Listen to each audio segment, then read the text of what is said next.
En fait, il y a de multiples raisons de faire cette soirée autour de l'inspiration de Kojak. C'est un peu de voir les origines de nos actions pour ceux qui travaillent pour l'initiative du changement ou avec l'initiative du changement, de voir un peu l'origine et l'inspiration de nos actions aujourd'hui. Et pour d'autres, c'est peut-être de la connexion à comment on peut appliquer les idées de cette inspiration de manière moderne et actuelle aujourd'hui, et de voir qu'il est urgent pour les enfants que cette précurseur de le droit de l'enfant est pris en compte et est compris comme le fondateur de nos actions aujourd'hui. C'est toujours très pertinent.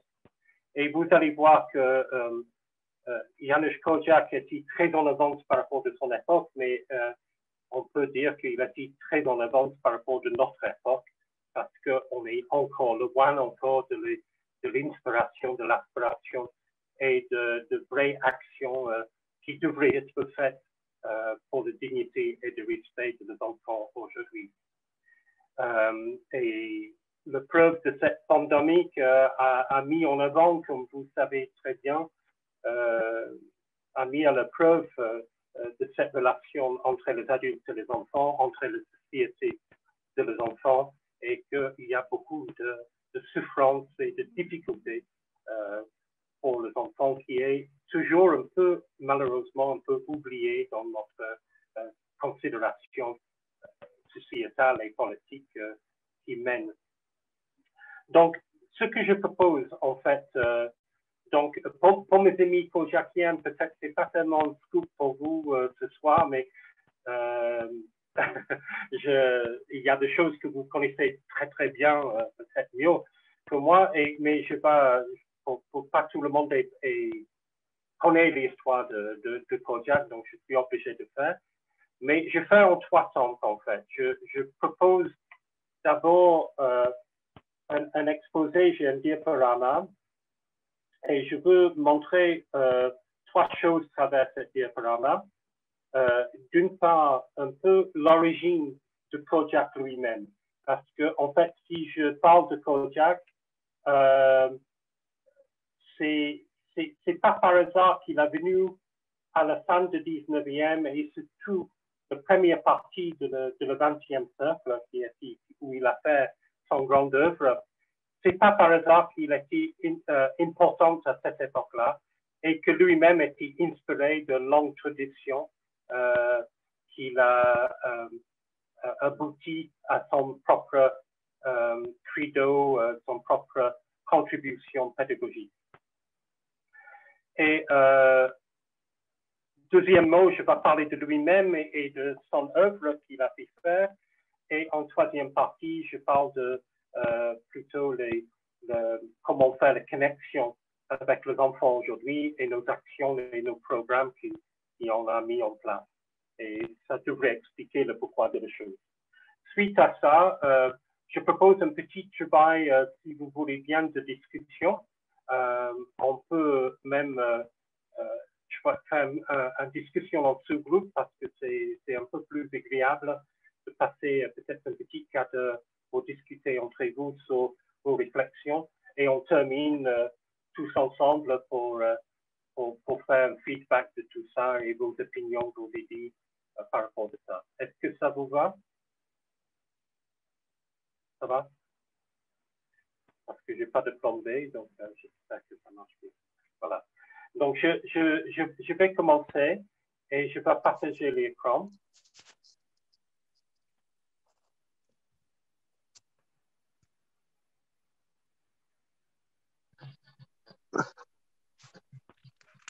Donc, Janusz Korczak, grand pédagogue, médecin, pédiatre. Voilà, il est né en 1878. Il est mort de manière tragique, que je vais vous expliquer pour ceux qui ne connaissent pas, en 1942. dans le camp de mort de Treblinka avec les enfants, il a été gâté. Et que cette petite phrase-là pour demander pour le respect de tous les enfants. En fait, le mot de respect, c'est probablement le mot clé qui résume Kodiak. Il y a d'autres mots que je souhaite ajouter à celui-là, y compris la dignité. Mais le respect était au cœur de son œuvre. Et c'était un respect réciproque entre les enfants, entre les adultes et les enfants, et qu'à son époque, il a trouvé, on a manqué beaucoup le respect, et il a pris beaucoup de peine pour essayer de nous expliquer qu'est-ce que c'est ce respect. Mais au-delà d'expliquer, il a pris beaucoup d'efforts pour mettre en action. La chose qui est importante de Kodiak, c'était pas que une personne théorique, académique, mais c'était quelqu'un qui a mis en pratique de manière réelle, concrète, avec les enfants qu'on va voir. Donc il avait beaucoup d'éléments et beaucoup de compétences. C'était quelqu'un qui avait acquis à faire mesure. C'était d'abord médecin, pédiatre très rapidement. Il était un écrivain, il était très prolifique comme écrivain des articles, mais aussi beaucoup de livres que d'ailleurs, grâce à Daniel, on a beaucoup de livres qui étaient traduits en langue française. Je pense qu'aujourd'hui, il devrait y avoir 13 ou 14 livres qui étaient déjà traduits en français. Il était éducateur surtout et pédagogue. Alors, il est quelqu'un qu'on peut vraiment très vite dire qu'il était exemplaire. Il était exemplaire dans son action, dans son œuvre, et il incarnait cet aspect de l'amour et le respect dû à tous les enfants. Il pensait que tout enfant mérite d'être respecté. Si on ne respecte pas, on ne peut pas être étonné qu'il ne nous respecte pas et qu'il ne respecte pas les autres. Donc, le respect est au cœur, mais aussi l'amour, et qu'il avait donné une définition. D'ailleurs, son livre phare, que je vais vous expliquer un peu, s'appelle « Comment aimer un enfant ». Et autour de la notion d'aimer, il a donné une définition très juste de qu'est-ce que c'est l'amour. Et donc, c'est autour de ces aspects-là qui est au cœur de son œuvre. Alors, je vais, pour cette première partie, comme j'avais dit, d'aller un tout petit peu en arrière pour comprendre comment on arrivait avec tous ces pensées, en disant que Kodiak appartient à toute une génération très importante de pédagogues et de sciences humaines en général, et qui, la période le plus prolifique et le plus importante de la science humaine et la pédagogie en particulier, c'est entre les deux guerres mondiales. Et Kodiak, parmi d'autres grands pédagogues, est ici présent et il incarne, il a apporté des choses très particulières que peut-être qui est différente de les autres dans un certain sens, mais il fait partie de cette génération qui était une génération assez remarquable et qui était très innovative et très en avant. Donc, si je peux aller un tout petit peu en arrière, ici, on est au début du XVIIIe siècle en France. Et on assiste à une scène typique de l'éducation des enfants de l'époque. Donc, on est dans un contexte rural, en sachant que la grande partie de la population vit de l'agriculture, de ruralité. Et on assiste à une scène relativement typique de l'époque. Donc, les écoles telles qu'on connaît aujourd'hui n'existent pas de manière générale partout. Donc, on est dans une salle polyvalente qui va être utilisée pour plein d'autres choses. Et ces enfants ne vont pas passer toute la journée dans ce contexte éducatif. Ils vont travailler. D'ailleurs, à cette époque-là, les enfants de paysans, à partir de 6-7 ans, commence à travailler dans le champ. Et quand ils sont tout petits, il va courir dans le champ pour faire peur aux oiseaux. Et plus il devient plus grand, plus musclé, on va donner de nouvelles tâches plus sophistiquées. Donc, peut-être c'est juste le matin qu'on assiste là. Et vous voyez bien que c'est pas une scène forcément très sympathique. Il y a l'éducateur avec son bonnet à la mode de l'époque, avec un fouet, un martinet, et là, il y a une victime. Donc, le châtiment corporel est très présent avec, comment dire, un patrimoine de le Moyen-Âge, une pensée de le Moyen-Âge qui est l'enfant, ils font de bêtises, et s'ils font de bêtises, c'est parce que c'est un esprit faible qu'il faut chasser avec la force. Donc, les aspects physiques de violence de l'adulte vers l'enfant est très fréquent. D'autre part, que vous voyez qu'il n'y a pas d'organisation comme on pense à une classe d'enfants aujourd'hui. Tout le monde est derrière le petit bureau. Là, la plupart des enfants sont à genoux par terre. Parce que à cette époque-là, on n'a pas pensé que c'était nécessaire d'avoir de mobilier scolaire où l'enfant devrait adapter à le monde adulte en général. Il faut attendre le siècle plus tard, le 19e, pour le grand pédagogue Maria Montessori, qui était une des premières pédagogues qui réduit la taille de chaise et de table à la taille de l'enfant. Néanmoins, il y a quelque chose d'intéressant pour montrer que l'histoire n'est pas toujours une flèche en avant de progrès. Vous voyez qu'il y a les filles et les garçons. À cette époque-là, on remercie tous les enfants de le village pour faire ce moment éducatif. Et il faut attendre un siècle plus tard, qui est plus austère, le 19e, où on a séparé les enfants des filles et les garçons.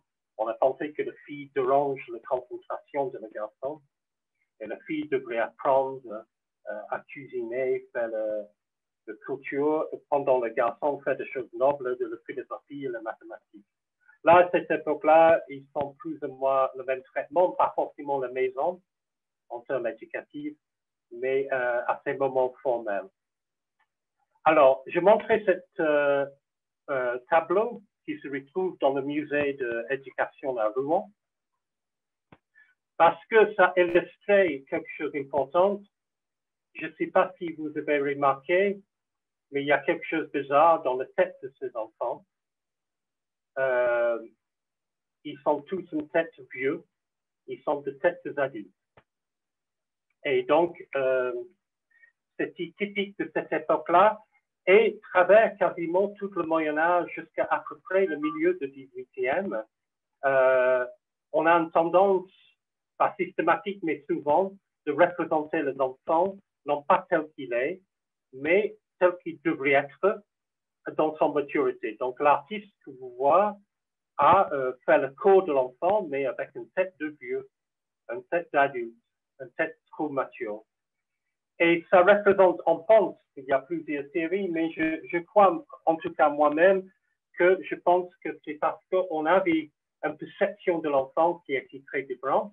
On a toujours aimé nos enfants.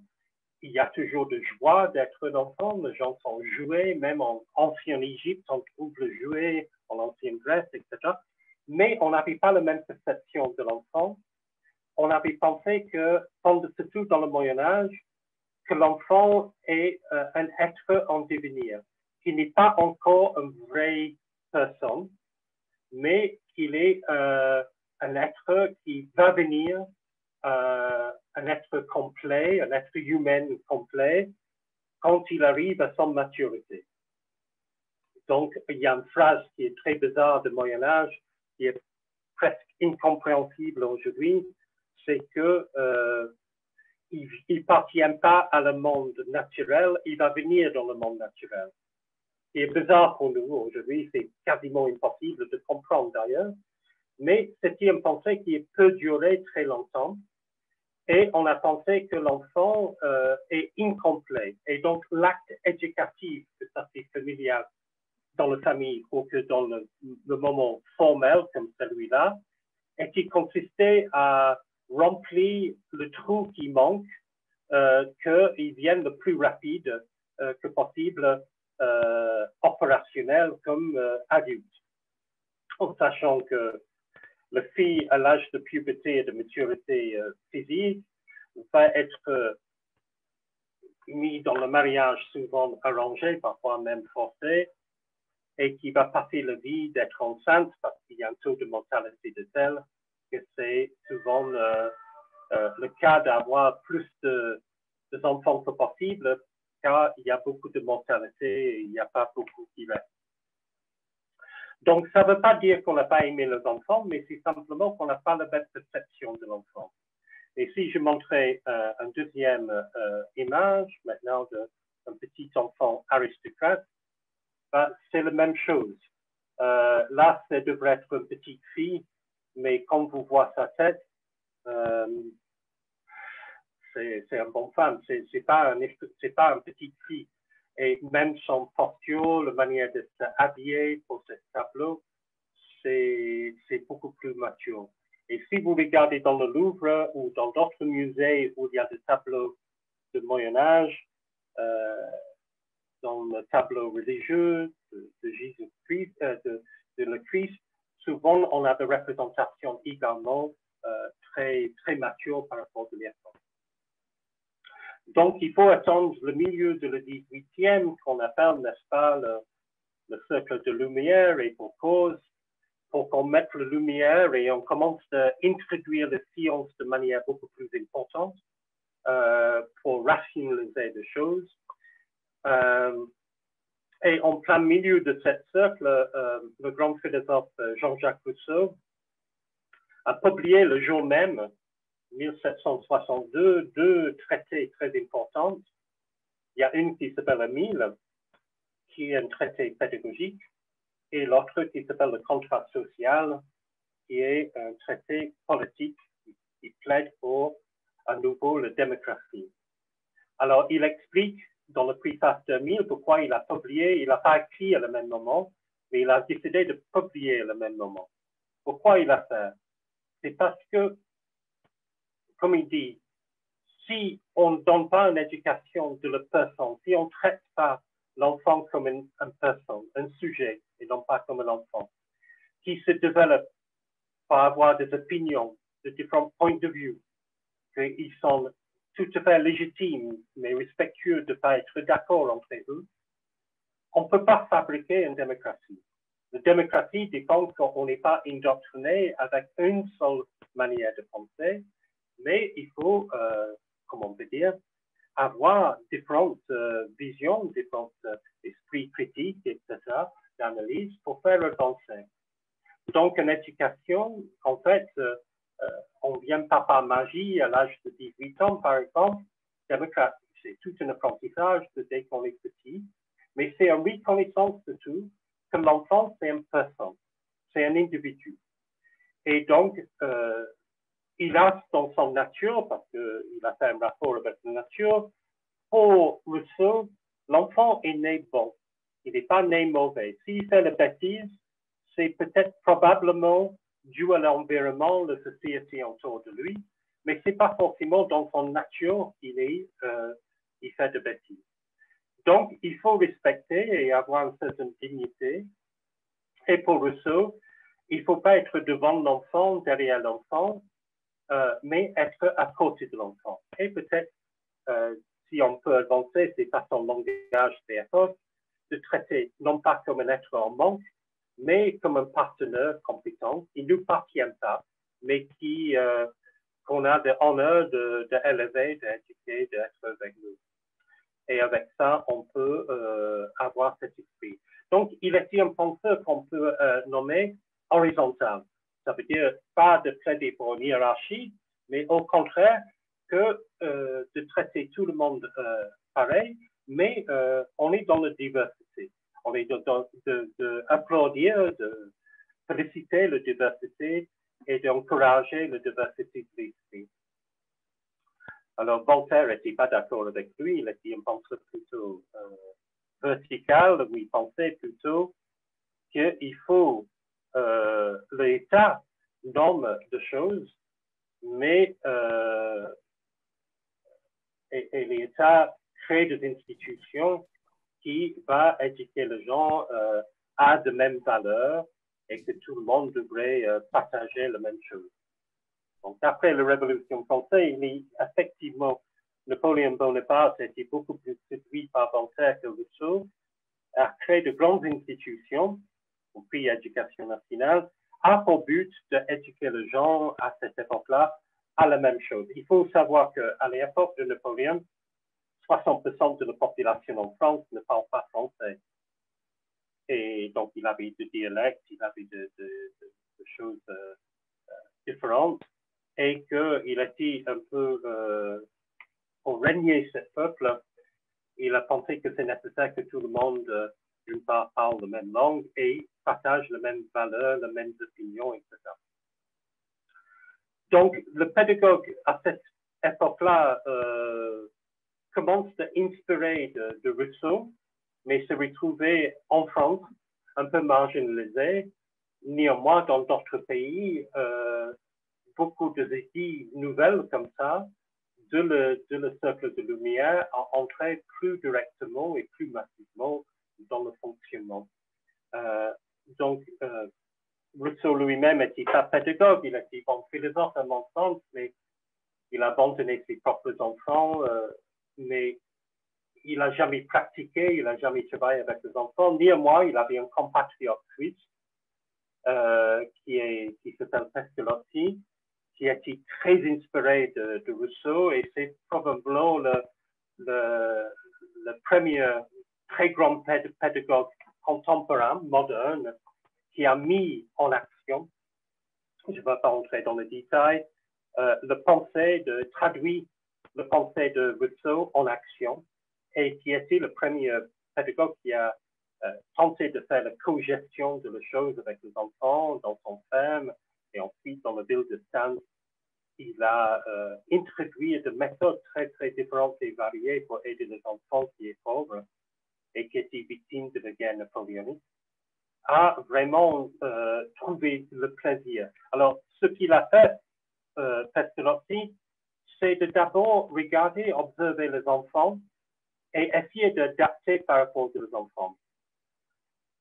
En termes de méthodologie, en termes de pédagogie, qui était révolutionnaire dans le sens qu'avant, on pensait que l'enfant devrait s'adapter à le monde adulte et à le monde l'offre pédagogique de l'adulte, de l'éducateur, de l'enseignant, de le père de famille, qui décide tout, et l'enfant devrait s'adapter de manière un peu comme un pattern modelé, on va former pour qu'ils viennent comme on veut. Et Pestalozzi a renversé, et plutôt de regarder l'enfant et ensuite étudier comment il trouve le plaisir, comment il apprenne et de quelle méthode il faut s'adapter à l'enfant. Donc, suite à tout ça, et c'est un peu mélangé mon liste, mais il y a beaucoup de grands pédagogues qui émergent à la fois dans le 18e, le 19e et surtout le 20e siècle, qui commencent à petit forger une nouvelle forme de pédagogie moderne. Donc, on voit Kojak en plein milieu de tout ça. Peut-être que vous avez entendu parler de Itard. Itard, c'est un grand pédagogue scientifique qui a découvert l'enfant sauvage, qui s'appelle Victor, et qui a tenté d'aider dans la notion d'éducabilité. Donc voilà, quelques visages que je mets sur ces grands pédagogues, mais qui n'étaient pas que européens. On voit Krishnamurti de l'Inde, Frédéric Froebel, qui était l'inventeur de le jardin des enfants, qui était contemporain avec Pestalozzi, Célestine Freinet en France, qui travaille sur la pédagogie coopérative, Maria Montessori, peut-être c'est celui-là que vous connaissez le mieux, qui a inspiré de ce travail d'Itard avec l'enfant sauvage et qui a créé des objets d'aide des enfants au départ qui étaient handicapés et ensuite adaptés à la monde des enfants normaux dans le système. John Dewey, qui était une pédagogue très importante américaine, philosophe, qui a écrit un livre en 1915 qui plaide pour, qui s'appelle Éducation et démocratie. Et encore une fois, il dit, bah, si on veut la démocratie, il faut qu'on apprenne la démocratie, il faut, les enfants n'ont pas le droit de voter, décider, choisir, intervenir, etc. Neil, qui a fait une fameuse expérience d'une école en Grande-Bretagne, c'est en anglais, un écossais d'ailleurs, qui s'appelle Summerhill, qui a beaucoup introduit la notion de liberté d'apprendre. Et là, vous avez M. Itard, qui a travaillé à la rue Saint-Michel dans l'Institut de sourds et de muets. Donc, il y a deux choses qu'on peut tirer. En fait, tous ces pédagogues n'étaient pas forcément d'accord entre eux. Il y avait de grands congrès à partir de les années 20 on commençait à Calais en France et ensuite en Suisse et un peu partout dans le monde, dans le pays européen en tout cas, et qui tiraient, et qu'il y avait beaucoup de pédagogues, de psychologues, de sociologues qui à rejoindre et qui forgeaient des choses importantes, une nouvelle façon de penser à l'enfance et à la manière d'éduquer, et qu'ils n'étaient pas tous d'accord entre eux. À travers le 19e, il y a trois grandes tendances. Il y a une tendance scientifique qu'on appelle le pédagogue clinique. Beaucoup étaient médecins et qui étaient développés des méthodes, mais par la suite, on a pris des sciences humaines comme la psychologie, la sociologie, l'ethnologie, qui est devenue petit à petit plus importante, et on n'était plus dans le monopole de pensée philosophique sur l'enfant, mais il y avait des sciences humaines qui essayaient d'être plus dans la découverte, dans le développement de l'enfant, et la pédiatrie, aussi, une branche de médecins qui a développé à travers le 19e, a apporté beaucoup de connaissances sur le développement de l'enfant. Donc, c'était une pensée plus scientifique qui a émergé, mais il y a d'autres tendances pédagogiques. Il y a tout un ensemble de pédagogues militants, réformateurs, qui luttaient pour les meilleures conditions de vie des enfants, que les enfants ne devraient pas travailler dans les usines quand ils ont 8 ans, qu'il faut arrêter le châtiment corporel, la violence, qu'il faut mieux nourrir les enfants, etc. Il faut mieux écouter les enfants, etc. Donc, c'était le précurseur peut-être de le droit de l'enfant qui souhaitait réformer les conditions pour les enfants.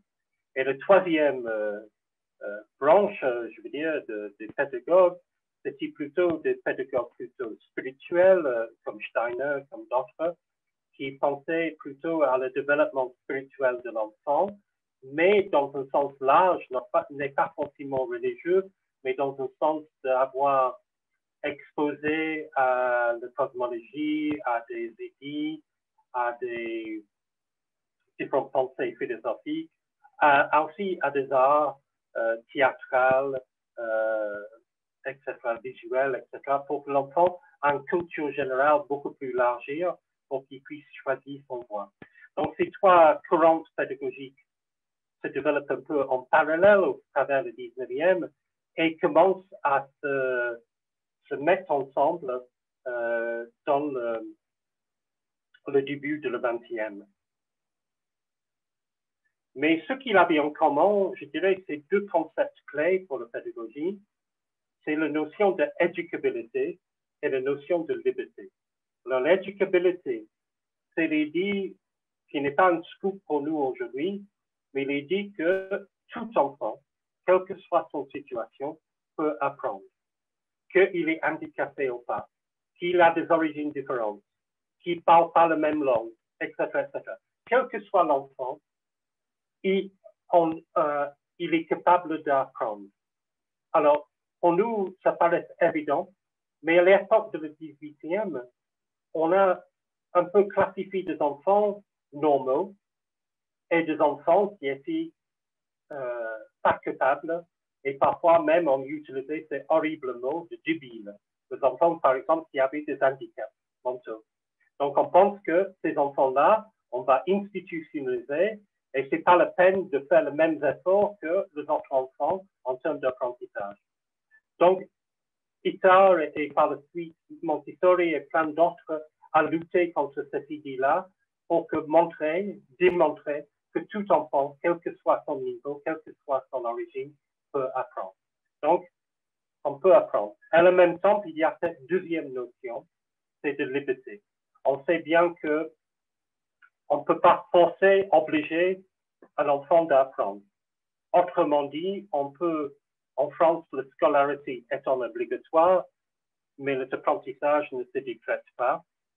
On peut obliger de l'enfant d'aller à l'école, mais s'il décide de regarder par la fenêtre toute la journée, donc ça appartient. Tout ce qu'un éducateur, un enseignant peut faire, c'est de créer les conditions les plus favorables pour inciter, inviter l'enfant d'apprendre. Donc, la liberté, c'est important, mais c'est aussi quand les enfants ont des soucis, quand les enfants sont dans le contexte difficile, qui sont maltraités, ou qui sont peur, ou qui sont soif, ou qui sont faim, etc., il n'est pas disponible, donc il n'est pas libre pour apprendre. Donc il y a des choses fondamentales avant qu'il peut apprendre, et dû la nécessité de le droit de l'enfant qui garantit la liberté, que l'enfant est disponible, qu'il y a une certaine instruction qui leur faisait des soucis pour apprendre. Alors, ce qui a déclenché le travail entre ces pédagogues, c'est la Première Guerre mondiale qui était tellement catastrophique, 1914 à 1918, et que c'était comment dire, une tragédie qui est venue due en partie sur une vision autoritaire et une école extrêmement autoritaire où il y a hors de question de questionner, de penser par soi-même. Et cette vision autoritaire a amené beaucoup de jeunes d'être dans ces horribles tranchées et de perdre sa vie sans savoir pourquoi ils se battent. Donc, il y a une réaction très, très forte dans les années 20 de manière populaire où il y a deux phrases qui émergent de manière populaire. J'espère que mes enfants ont un meilleur avenir que le mien et j'espère que mes enfants ne font pas de mêmes erreurs de mon génération. Et dans cet esprit-là, le pédagogue qui était auparavant un peu marginal dans le 19e était accueilli et les sciences humaines en général étaient accueillies beaucoup plus largement parce qu'il y avait un souhait que l'enfant ne reproduise plus une société qui crée ces atrocités. Et pour le faire, on a besoin d'une nouvelle génération qui pense par eux-mêmes, qui dit non, qui a une analyse critique. Pour cela, il faut avoir des méthodes actives, il faut avoir un certain nombre d'éléments de changement de comportement des adultes pour aider les enfants à développer pour être des êtres humains pensantes et des citoyennes actives. Donc, pour maintenant revenir sur Kojak, dans le milieu de tout ça, Kojak était journaliste, puis écrivain. Il était, comme je dis, très prolifique. Il a écrit 480 articles là, il était encore assez jeune. À cette époque-là, jusqu'au début du XXe siècle. Et il est en fin du 19e, il sortit cette fameuse phrase que vous comprenez le sens peut-être maintenant pourquoi c'est important. L'enfant ne devient pas un homme, il est déjà un. Il est déjà une personne par entière. Et donc, cette phrase est emblématique de la pensée de Kojak. Donc, Kojak s'intéresse très vite, il est devenu pédiatre, il s'intéresse très vite à des enfants qui traînent dans le rue, les enfants en difficulté, que vous voyez ici, de l'époque. Il a fait beaucoup d'expériences au départ dans les colonies de vacances en été, et il a appris de manière très humble, très modeste, tout ce qu'il a appris, et parfois même des échecs qui a fait. Et petit à petit, il a compris dans la collaboration avec les enfants. Et toute sa vie, il a consacré à la notion qu'il faut arrêter de faire pour les enfants, mais il faut travailler avec les enfants. Et sans travailler avec les enfants, on peut comprendre pas grand-chose, en fait. Ça veut dire que il a été un peu contre de l'esprit bienveillant du 19e, qui était un esprit plutôt charitable. Il a été contre cette notion charitable pour plutôt dire faire un partenariat avec les enfants, co-construire des choses ensemble avec les enfants, et non pas simplement travailler pour les enfants, comme si les enfants ne pensent plus et qu'ils ne sont pas capables. Donc, il est dans une pédagogie de respect et avec des dispositifs éducatifs kodiakiens, on peut dire, il a été innovatif à créer réellement une école de la démocratie et il est le précurseur de tout. Je pense que c'est l'aspect le plus important pour nous, de le droit de l'enfant.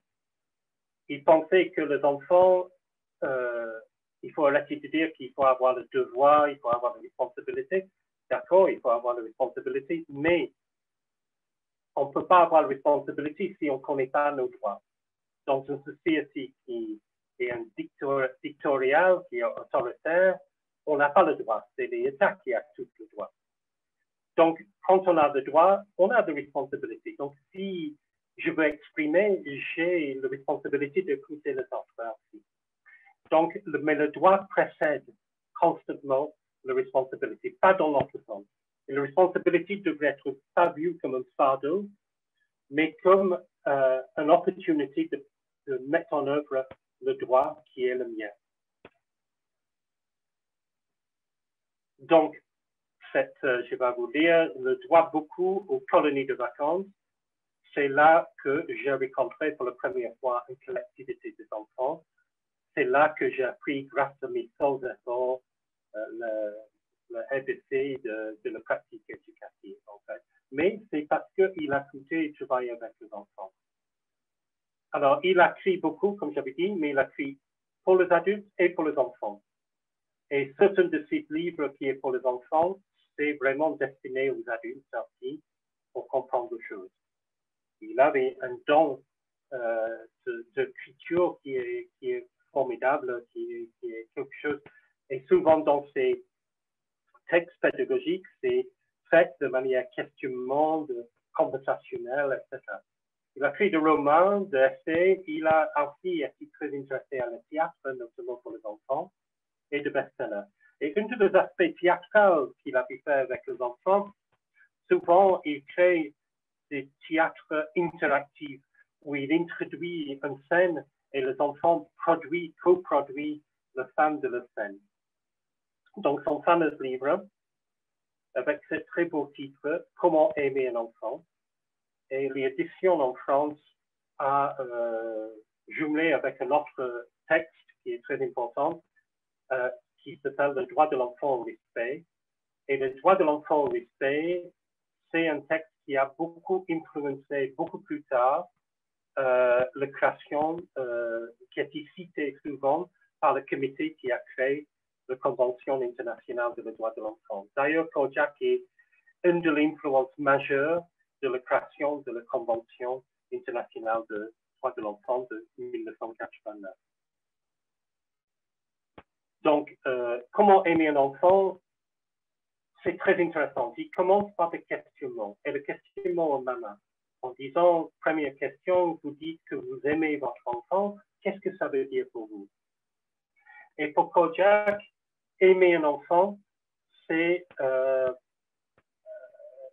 pas aimer dans le sens il me fait plaisir, donc je l'aime. Souvent, être amoureuse ne veut pas dire réellement le vrai sens d'aimer, c'est-à-dire que d'avoir quelqu'un qui nous fait plaisir à nous.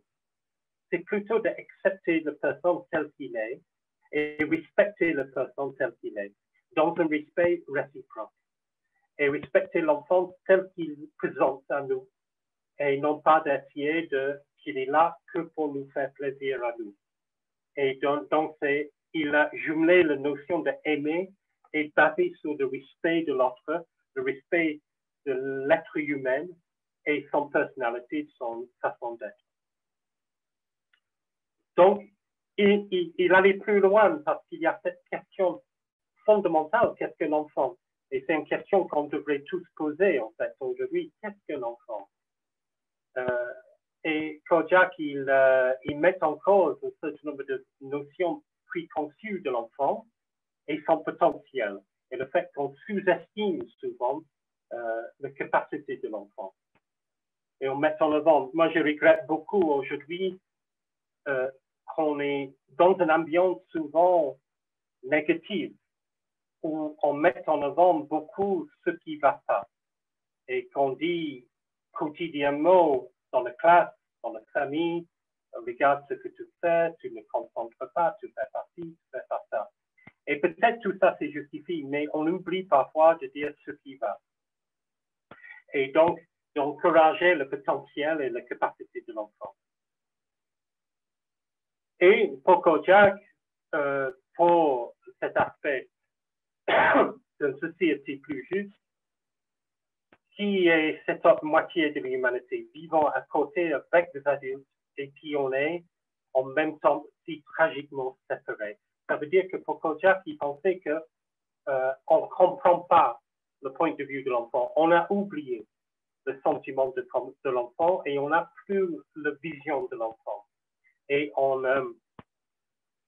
l'enfant ne comprend pas forcément l'adulte. Donc, il y a deux publics qui ne se comprennent pas. Alors, c'était peut-être beaucoup plus spectaculaire à l'époque de Kojak, mais encore aujourd'hui, je crois que c'est pertinent. Et l'autre question qu'il pose, qu'est-ce que l'éducation? Quels enfants? Quels sont les besoins des enfants? Que savent des adultes demandent des enfants, de malentendus, d'incompréhension? Et quels objectifs? Est-ce que c'est fabriquer des esclaves ou des personnes libres d'esprit? Alors, dans les textes, le droit de l'enfant au respect, il commence à dire que, en fait, déjà, on diminue l'importance de l'enfant par cette notion de grand et petit. Nous avons vécu dans l'idée que grand vaut mieux que petit. Il ne fait pas facile ni agréable d'être petit. Il faut être grand, occuper pas mal de place. Le grand montagne, le grand rivière, le grand ci, ça. Et il faut penser que c'est pas juste en fait de penser comme ça parce qu'il y a de grandes idées qui viennent de petits enfants, et on sait bien. Sans enfant d'enfance heureuse, toute la vie est mutilée, selon Kojak. Un enfant veut être pris au sérieux, il demande de la confiance, de directives et de conseils.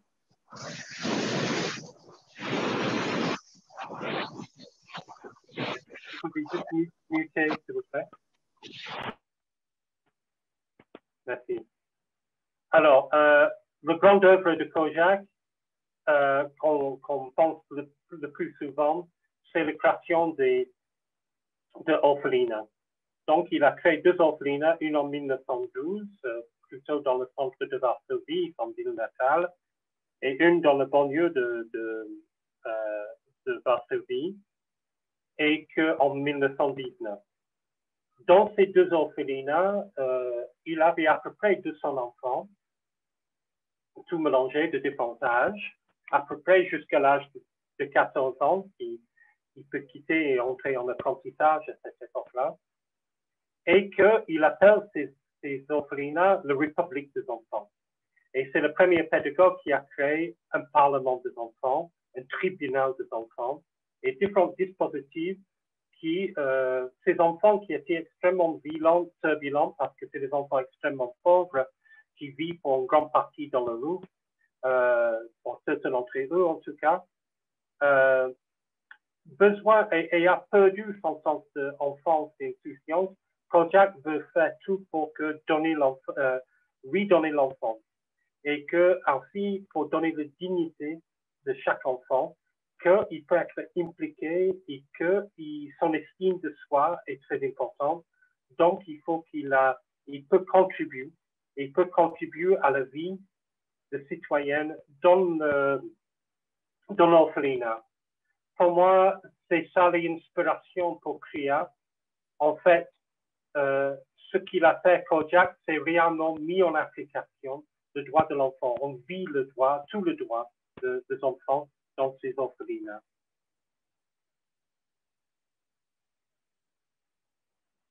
Donc, 1912, à la fin de sa vie, était plutôt dédié à cette pédagogie de la République des enfants. Je vais aller un peu plus vite. Alors là, on voit, je pense, oui, dans l'orphelinat de 1919, dans le banlieue, le Parlement des enfants qui réfléchit à créer des règles de fonctionnement de l'orphelinat. Et il a beaucoup travaillé sur la notion de violence et d'aider les enfants. Et il introduit beaucoup de notions de réflexion avant l'action. C'est-à-dire que beaucoup d'enfants étaient dans la pulsion, dans l'immédiat, et il a aidé les enfants à différer son action pour réfléchir. Voilà le photo des enfants.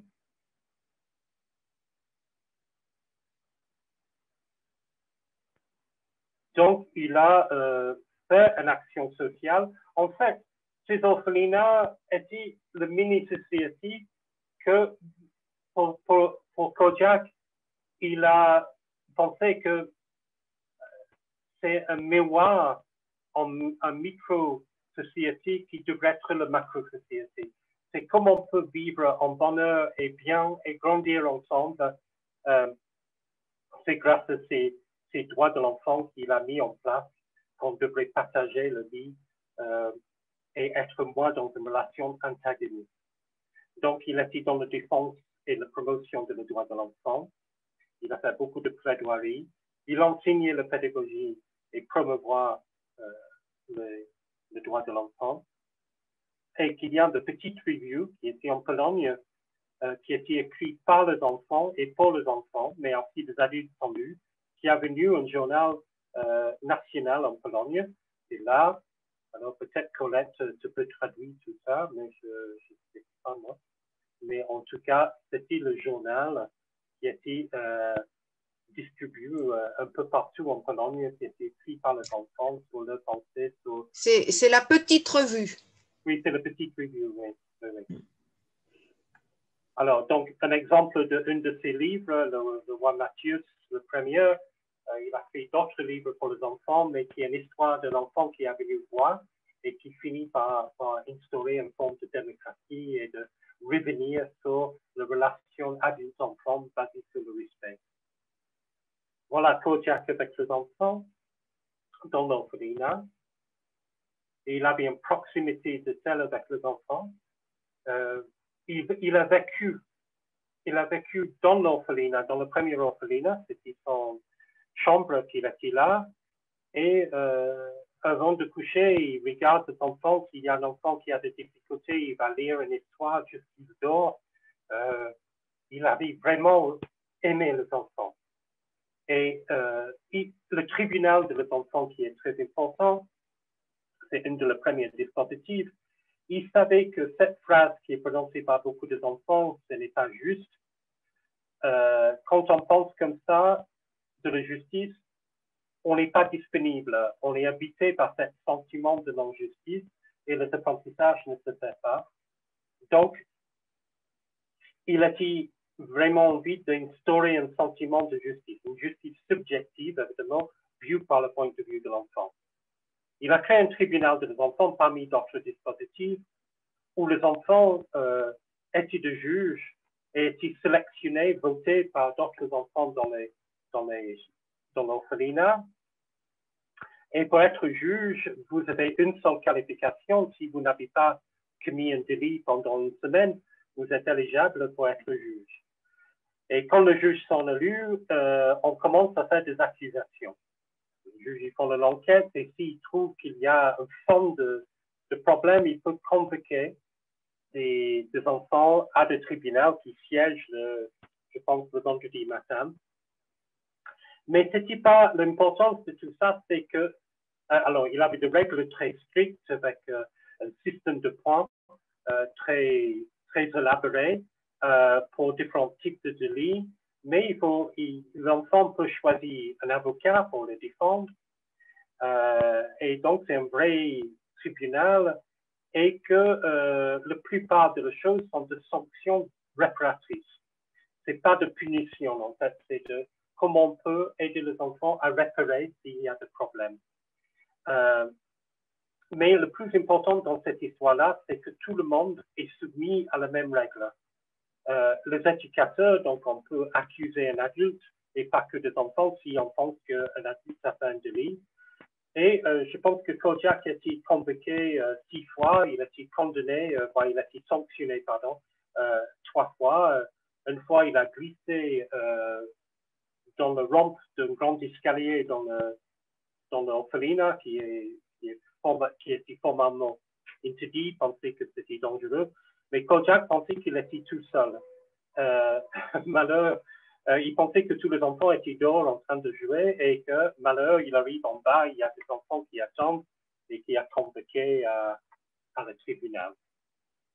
Une autre fois, je crois qu'il y avait une petite fille dans l'orphelinat qui était très turbulente et que Kojak a perdu son patience et il a mis la fille en haut d'un placard et elle commence à crier et les enfants a convoqué à le tribunal. Et son sanction, c'est de réparer. Il avait une semaine pour réparer son relation avec la fille, faire un geste et plus commencer ça. Donc, c'est une chose qui est très intéressante, c'est de dire que Kojak, il savait qu'il ne peut pas avoir une justice pour l'un et une autre justice pour l'autre. Sinon, c'est pas juste. Donc, son dernier livre, et malheureusement, en 1939, comme vous savez, le Nazi envahit la Pologne. Et en 1940, il crée le ghetto de Varsovie. Kojak était né juif. Et les enfants, surtout dans le premier orphelinat, étaient des enfants très pauvres et juifs. Et beaucoup de ses éducateurs aussi. Et qu'il a été amené dans le ghetto de Varsovie pendant 2 ans, entre 1940 et 1942. Et il avait des connexions, il a été très connu, il avait une émission de radio qui était très connue en Pologne où il parlait à Mama de différents problèmes des enfants, etc. C'est Mama qui écrit à lui et qui répond la semaine après. Donc il a été très connu, il avait des connexions, il a été très connu sur le plan universitaire aussi, il a beaucoup voyagé. Et il avait des possibilités d'échapper. C'était un peu le François Dolto de la Pologne, dans une certaine sens, il a dit un homme connu.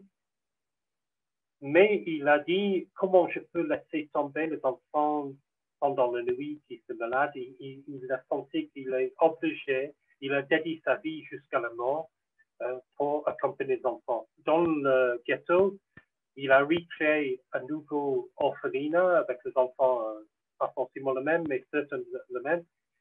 Et avec très peu de nourriture, de vêtements, de choses, dans des difficultés très extrêmes, avec des maladies qui étaient très présentes dans le ghetto. Et en 1942, il commence à liquider le ghetto et de faire des déportations. Donc, Kojak et 200 enfants à peu près étaient déporté à la camp de mort de Treblinka, le camp d'extermination, et il a été gardé avec les enfants. Donc, c'était une fin tragique de sa vie. Et pendant ce dernier livre qui a été sauvé et traduit, comme vous voyez en français, le journal de ghetto raconte beaucoup de son expérience dans le ghetto et dans l'humanité qu'il a fait de chercher et de donner l'espoir dans cette période extrêmement difficile.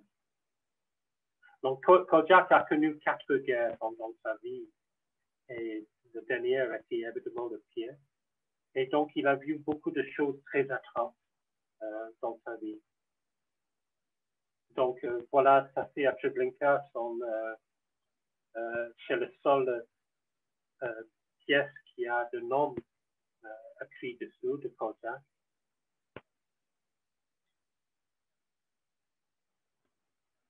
Alors, Kojak a comparé beaucoup les enfants avec le problème des femmes ou le problème de colonies, de personnes de colonies, d'esclaves, etc. Et il dit la chose suivante, c'est sous nos yeux que la femme esclave s'est métamorphosée en femme être humaine. Durant des siècles, elle a été forcée à jouer le rôle que l'homme lui impose en se donnant des gestes de genre pour satisfaire son plaisir égoïste. Il refusait de voir le travail de femme, de même qu'aujourd'hui, il refuse de voir les rapports des enfants. L'enfant n'est pas encore pris la parole pour le moment. Il ne faut faire que obéir. Alors, effectivement, il a pris ça en 1919. Voilà, quand je dis que Kojak a mis en place tout le droit de l'enfant, il y a de prestations, le droit de prestation. Et Kojak, en fait, Zoflin, à l'époque, était artiste sordide. Et Kojak, il a fait tout pour qu'il y ait de confort pour les enfants. Alors, peut-être cette photo vous ne parle pas de manière moderne aujourd'hui, mais à l'époque, d'avoir un salle à manger pareil, c'était vraiment quelque chose d'important pour les enfants. Et ce n'était pas habituel. Voilà les enfants. Colette, est-ce que vous vous souvenez qu'est-ce qu'ils sont en train de faire dans cette photo?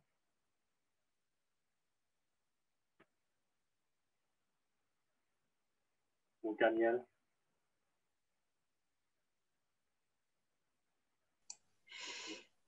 Alors, ils sont en train de justement de préparer des projets. Et puis, il y avait tout un partage aussi. Il y avait des services aussi. Et moi, ce qui m'a frappé quand j'ai fait plusieurs séjours donc, en Pologne, et souvent, comme je faisais des interventions donc, à notre maison, l'autre orphelinat, et ce qui me frappait, c'est que dans les couloirs, on voit tout est affiché et c'est fait par les enfants. Hein. Et quand ils ont des tâches à faire, eh bien, tout ça c'est discuté au sein des conseils hebdomadaires, quoi. Ouais, c'est la mise en œuvre en fait de la démocratie. Voilà. Ouais, alors là, c'est la négociation de notes, je crois. Kojak était le premier pédagogue où on négociait les notes. L'enfant propose une note et on négocie et on va réfléchir ensemble. Et là, c'est dans le droit de l'enfant, vous voyez ici, il n'a jamais écrit cette liste, on a tiré ces listes comme ça. Mais beaucoup de ces droits étaient traduits dans la Convention et qui a inspiré la Convention. Donc, le droit d'équité, qu'on parle aujourd'hui de la fille et le garçon, le droit à une véritable reconnaissance, le droit d'être pris au sérieux et de ne pas diminuer le parent de l'enfant, le droit de l'enfant de vivre sa vie aujourd'hui, le droit d'être bien entouré, d'être encadré. Kojak, comme d'autres pédagogues, n'était pas pour le non-structuré. Il a dit beaucoup, il faut que ça soit structuré et structurel pour l'enfant, mais il faut que cette structure aide à libérer et non pas d'enfermer.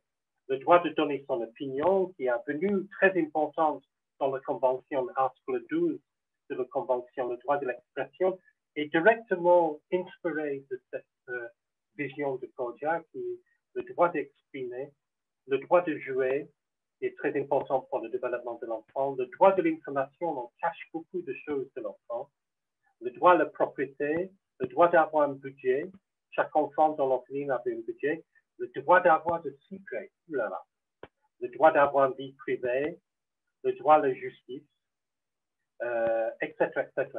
Le droit des enfants délinquants d'être aimés. Alors, ça, c'est bien pour la presse et pour la politique de comprendre ça. le droit au respect et le droit d'avoir ses propres droits. Donc, on est content que finalement, on a trouvé un nouvel défenseur des droits de l'enfant en France. Ça traîne un peu, il y a un nouveau qui a été nommé, mais d'avoir accès à ces droits, d'avoir accès à un avocat, etc., est très important. Donc, beaucoup de ces droits ont été repris dans une forme juridique et dans la Convention, qui a inspiré la Convention. Alors, je termine maintenant et après on peut discuter.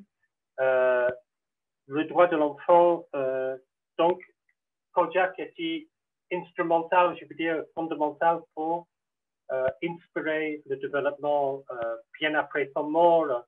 En 79, la Pologne, d'ailleurs, c'est pas par hasard que c'était la Pologne, a dit au sein de la Nations Unies qu'il faut avoir une vraie convention internationale de le droit de l'enfant et qui a joué le rôle de médiateur pendant 10 ans, jusqu'à 89. Avant, il y avait des traités, il y avait différents traités, mais c'était partiel pour l'enfant. Et souvent, c'était plutôt dans la bienveillance de le point de vue de l'adulte. Et la vraie révolution de la Convention, c'est de prendre en compte que l'enfant est un véritable sujet de droit et que le droit ne appartient à l'enfant lui-même.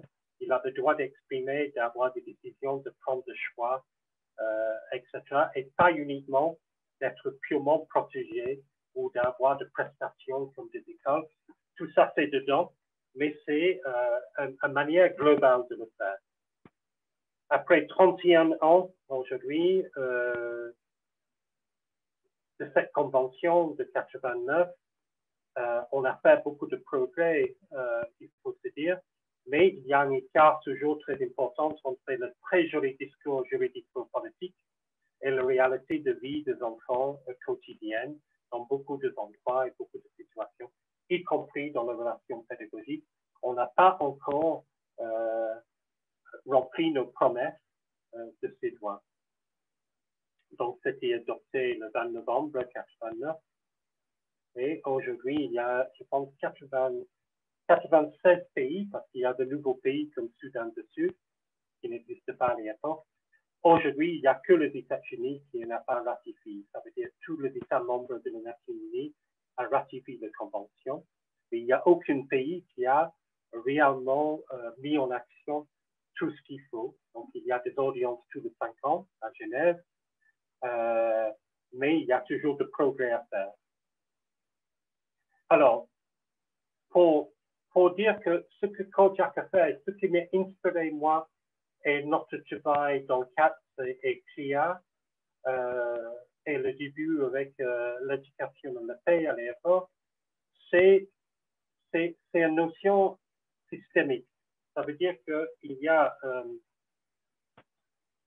cette convention a été créée d'une part pour être globale sur l'ensemble des besoins de l'enfant dans son développement et d'autre part d'être systémique. Ça veut dire tous les droits sont imbriqués les uns dans les autres. Si on ne respecte pas une de ces droits, les autres ne fonctionnent pas bien. Donc, on a dans la convention, c'est éviter que le pays fait le shopping au sein de la convention. Ça veut dire qu'il choisit. J'aime bien celui-là, mais je n'aime pas celui-là. Et dans le même sens que Kojak, il a mis en œuvre l'ensemble de le droit et pas que le droit de participation, parce qu'il savait qu'il faut participer, on a besoin de prestations, on a besoin de protection, on a besoin de plein de choses pour que l'enfant puisse participer correctement et contribuer à la société qui est la sienne. Donc, on peut regrouper ces droits en forme de 3P, et c'est ça qui a inspiré la création de CRIA. C'est un ensemble de droits qui est la prestation, donc ça veut dire les États devraient offrir aux enfants un ensemble de prestations, des écoles, de crèches, des hôpitaux, de pédiatres, des éducateurs, des éducateurs de jeunes enfants, de lieux de jeu, de loisirs, de culture. Donc, un ensemble de choses qui est très important. Il devrait avoir un homme et un enfant qui n'a pas de papier, un acte de naissance, ben, les autres droits, pour montrer que cette systémique ne fonctionne pas très bien. Donc, par exemple, en Chine, quand il y a dans la famille le droit d'avoir une seule enfant par famille, si on a un deuxième enfant, il vient un enfant fantôme, qu'on appelle un enfant fantôme vis-à-vis de l'État, parce qu'il n'est pas retenu. Donc, il n'a pas le droit de l'école, il n'a pas le droit de la santé, il n'a pas le droit de loisirs, etc. Donc, ça amène à la corruption de donner l'argent à des fonctionnaires pour que cet enfant puisse entrer dans ces lieux-là. Donc, tout le droit, quel que soit le droit, devrait fonctionner ensemble. Et dans la prestation, la convention nous dit que ce n'est pas que d'avoir de prestations, d'avoir de l'école, mais d'avoir de qualité. Et il ne nous explique pas quelle est la qualité, il nous laisse pour chaque pays de faire le mieux qu'ils peuvent, mais il est clair qu'un enfant qui va à l'école, qui est battu tous les jours, qui est engueulé tous les jours, ou qui est blessé, etc., c'est pas ça la qualité. Donc, il faut assurer aussi que ces prestations, c'est des prestations de qualité. Le deuxième P, c'est la protection, bien sûr, et que la Convention, dans différents articles de la Convention, nous explique que les enfants devraient être protégés de toute forme d'abus, de négligence, d'esclavage, d'être utilisés et manipulés comme soldats, d'être drogués, d'être vendus, d'être trafiqués, etc., etc. Donc, un ensemble d'atrocités, y compris de violences physiques et sexuelles, évidemment, et toute mutilation du corps de l'enfant, y compris la pratique traditionnelle d'excision et d'infibulation. Juste pour montrer quelques exemples, donc là, on voit pour le problème de la mutilation féminine, génitale féminine. Ça, c'est en forme de pourcentage. Et pour voir qu'encore, c'est le statistique du UNICEF, qu'il y a encore de choses à faire pour arrêter cette atrocité qui existe encore. C'est juste un exemple. Dans le pays que je connais bien, l'Inde, là, c'est un autre problème, c'est le mariage des enfants. Et que là, encore, c'est le pourcentage. Et vous voyez que dans un État comme Bihar, qui se trouve ici dans le nord-est de l'Inde, c'est près de 70% de toutes les femmes mariées étaient mariées d'un âge précoce. Donc, ça tue l'enfance, ça crée des enfants enceintes de manière précoce, etc. Et parfois, ça amène à des tragédies et même de prostitution, de problèmes parce qu'ils sont laissés à ces problèmes. Donc, la prestation et de protection, c'est bien, mais ce qui est la vraie révolution, c'est la participation. Article 12 à 15 jusqu'à 17 nous dit que l'enfant puisse exprimer, avoir des opinions, choisir, comment on peut dire, décider de choses, créer ses propres associations, etc. Article 15, par exemple. Et donc, pour dire que le droit ne appartient pas à les adultes, il appartient à les enfants. Ce qui fait qu'il y a deux autres P, et j'arrête là, c'est la prévention et la promotion. Ça veut dire que la convention tente d'être plutôt éducative que punitive, plutôt qu'attendre que l'enfant est en catastrophe et qu'il arrive dans l'hôpital battu. Il faut prévoir le problème, il faut faire une éducation familiale pour que les gens ne descendent pas dans le bilan ou dans le problème vis-à-vis de l'enfant. Et la dernière chose, c'est la promotion. Ceux qui devraient promouvoir le droit et que ça appartienne à eux, c'est les enfants eux-mêmes. C'est comme si les hommes promouvoient uniquement sans demander la femme et sans inclure la femme le droit de femme. Donc, il faut que les enfants soient non seulement éduqués pour connaître le droit et défendre le droit, mais également éduquer les autres à leurs propres droits, y compris nous, les adultes. Et c'est ça qu'on fait avec CA. Sinon, on arrive à ça, cette jolie image qui, si vous regardez bien, c'est marqué le sommet mondial des femmes 2014 et qui on voit sur scène que 2 hommes. Il y a une femme en bas qui porte en photo. Donc, ça paraît absurde, ces hommes en costume cravate qui parlent de le sommet mondial de femmes. Donc, par contre, il y a beaucoup d'instances où on n'inclut pas les enfants, on ne pense même pas que les enfants devraient être présents pour parler de choses qui sont importantes pour eux, etc. Comme s'ils ne sont pas capables d'avoir un point de vue. Donc, avec CRIA, ce qu'on est en train de promouvoir, c'est ça. Donc, finalement, ces 3 P sont le systémique de le droit de l'enfant. On sait bien que Kojak était un praticien, il n'a jamais formalisé de cette manière-là. C'est une interprétation que je fais pour le monde moderne aujourd'hui. Mais si on veut que les enfants participent, il faut qu'ils soient protégés. Protégés, pas dans le sens de ne touche pas ci, touche pas ça, mais être libre, être, comment dire, pas peur, d'être pas intimidé, humilié, en difficulté, d'être bien entouré, et que c'est ça que Kojak a fait, qui a libéré la participation.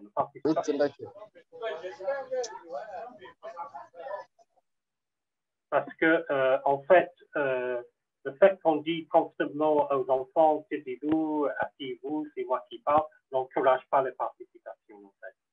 Donc, la protection, on devrait éviter les 2 extrêmes, quand on trop protéger les enfants, et que s'il y a des adultes constamment présentés, constamment en train de faire la place de l'enfant, l'enfant n'a pas de liberté, la marge de manœuvre pour expérimenter et d'apprendre à participer à la fois avec le monde physique et ensuite avec les opinions.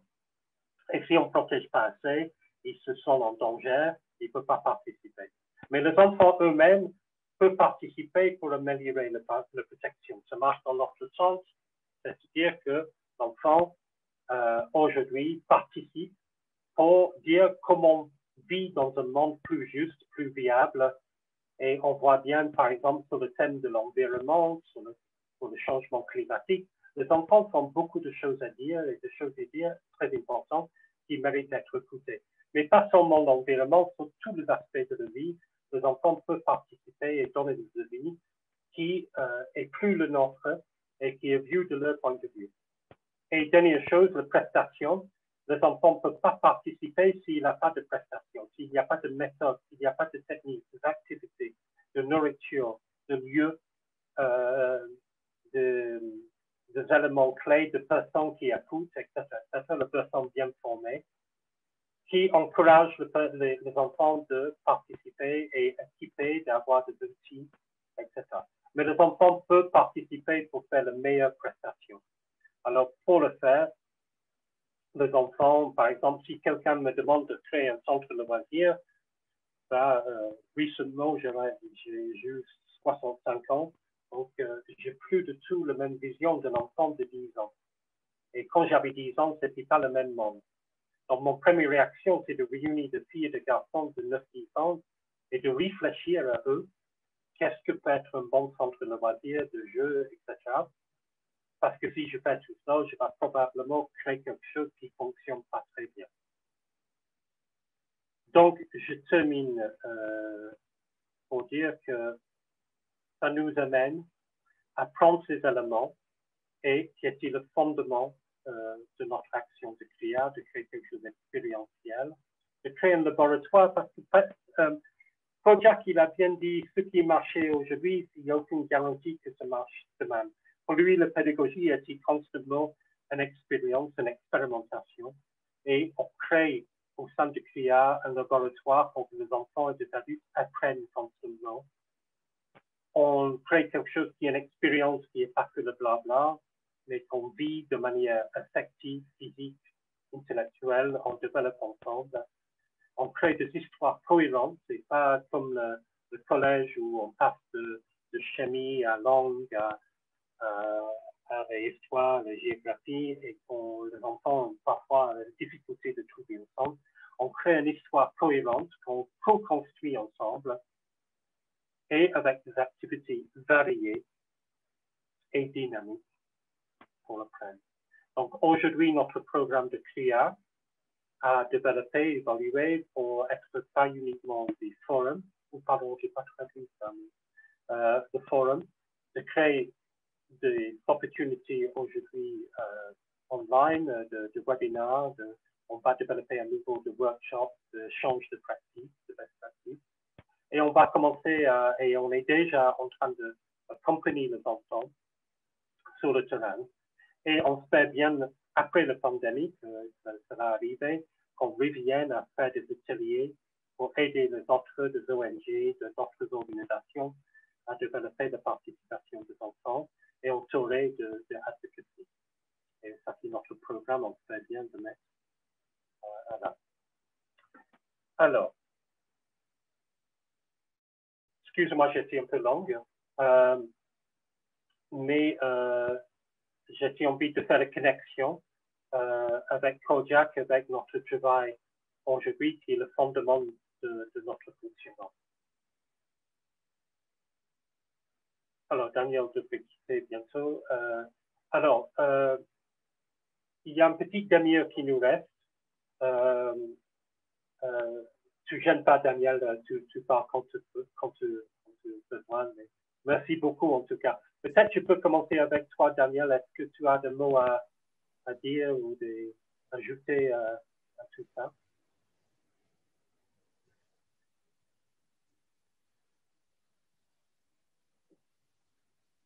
On ne vous attend pas, Daniel.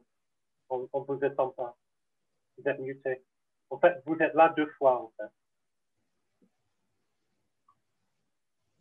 Il y a 2 Daniel Alvaran, excusez-moi. Je ne vous attends pas, Daniel. Vous êtes muté. Est-ce que vous êtes sur deux... Ah, très bien. Maintenant, j'attends.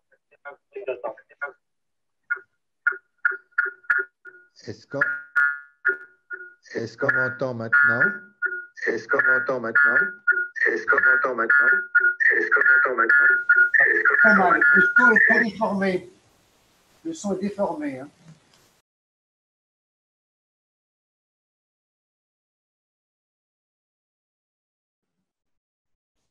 Il faudrait éteindre une des connexions parce que ça harcèle.